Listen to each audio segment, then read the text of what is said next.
going on? My name's Andrew, you can call me Pooch, and I would like to welcome you to the Less Lonely channel.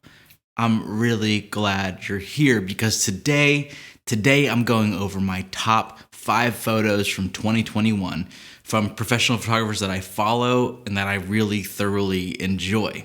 I'm doing this because I'm trying to get like them. I'm trying to get like you, my boy. To push into the passion and love for photography and also further my skills as a creative. And make sure to watch the full video and stick around towards the end because I'm gonna walk you through how you can submit your photos to me so I can share them on this channel. All right, let's do it.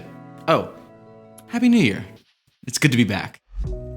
Up first, we have, in my opinion, the master of film photography himself, Joe Greer. I chose this photo because this one in particular is what inspired me to try my hand at this style of flash photography in the past year. There's something so powerful about street photography. It really captures people in their most natural states.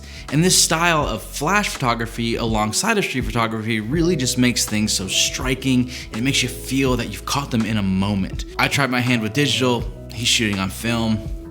Like I said, I'm trying to get like these guys. Next up is this beast of a photo from Aaron Brimhall. I've been following Aaron for a while now. I think like someone recommended me follow him back when I was in college. I wasn't even shooting photos at the time. And here's the truth, I really didn't fully appreciate what all he was capable of back then. And up until recently, I still didn't really fully understand that he was a very talented photographer. It's not because I don't think that these photos are truly beautiful and amazing.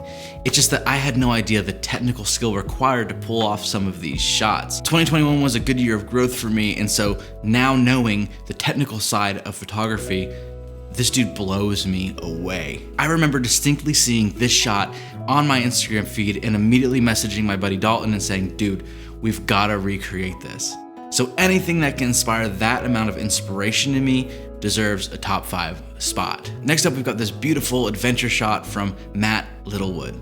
Now, I'm not someone who can get out a lot to see beautiful vistas, roaring waterfalls, giant mountains that touch the sky. It's just where I am in life. Where I live is not necessarily the most beautiful place, and so I don't get to take photos like this. And just to make me a little bit more annoyed, this past year and a half of trying to travel, literally every time I've had a big trip planned, it's been canceled.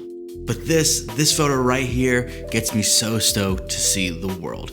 And until I can do that, I'll live vicariously through his Instagram. This next photo may be cheating because it was taken in 1959. But this is new to me, and it was taken by the legendary photographer Sergio Lorraine. In a lot of ways, I'm still new to this whole photography world. I've been working in the industry for over 3 years now, but I've only held a camera in my hand for about a year and a half.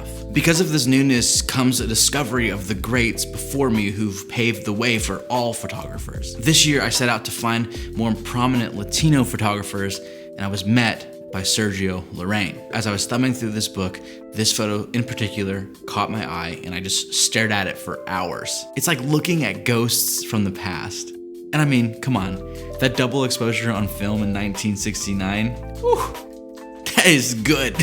And finally, my favorite photo from 2021 is, hold on, let's get a drum roll going here. This amazing photo by Volandis. Volandis has become my favorite photographer to follow for the past year and a half. And 2021 just seemed like he popped off. Everywhere I looked was one of his photos. And it's amazing because I can always tell which photos are his.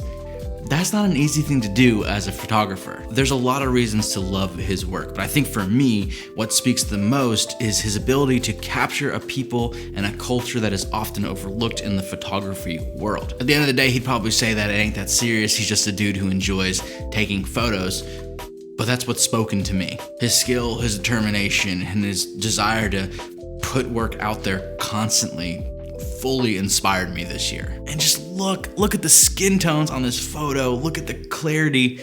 Golly, it is so good. y'all better go follow this man. He's stupid talented. And there you have it. That's my top 5 photos from 2021. And I will say that these are bigger names in the photography world right now. They probably have a larger following on Instagram, or they're like legendary like Sergio. So it can feel easy to give them their accolades. But that's where I want to shake things up. Yes, they deserve their accolades, but what about you? What about people like us who are doing it as their job or their passion or just getting started?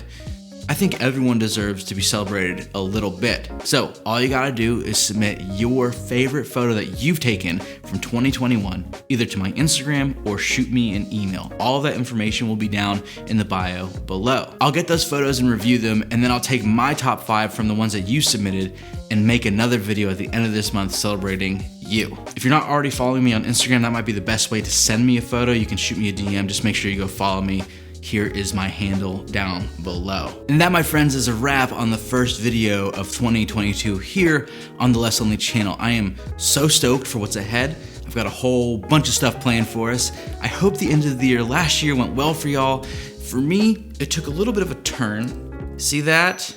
But I'm here now feeling happy, healthy, and ready to feel a whole lot less lonely in 2022.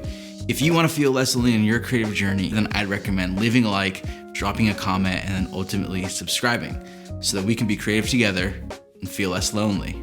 All right, feeling good. I'll see you in the next one. Peace. All right, we're cooking with gas now. Woo-hoo. Yes, junk in my eyes. I always have junk in my eyes when I'm filming these talking heads, and it's so embarrassing. All right, here we go.